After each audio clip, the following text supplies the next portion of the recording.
Salam xanım, necəsiz? Mənim sizə qarşı fikrim ciddidir. Sizi alıb dədəmə gəlin eləmək istəyirəm. Hətta. Bəli. Tutaq ki, biz tanış olduq. Mən sənə nömrəmi verdim. Nömrəmi verəndən bir müddət sonra biz görüşdük. Sonra siz bizə elçi gəldiniz. Biz nişanlandıq. Nişandan sonra evləndik. Evləndən sonra uşağımız olacaq və sən mənə diqqət ayırmayacaqsın. Sonra mən sənin əvvəl artıq xəyanətini tutacaq xəyanətini. Ondan sonra boşayacağam. Boşandan sonra məhkəməyə mal-mülk davalara gedəcək və ən sonunda nə olacaq? Sizinkilər mənə gəlin gəzib deyəcək. Lazımdır mənə bu.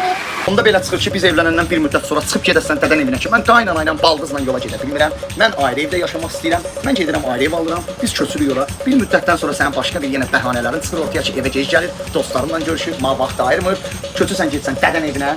Biz boşanırıq. Mən aliment ödəyirəm. Evimin, maşınımın yarısı sənin olmur, yarısı mənim olur. Sizin evinizdəkilər mənim adımı qoyur, ya narkomandır, ya da qumarbazdır. Lazımdır sənə bu. Amma lazımdır öyle. Sən qadan olmaz. Sən məni var, sən məni ayıltdın. İnanırsan şəxsən sənin o sözünə görə mən evlənməyəcəm ki, nəslim tükənsin mənim.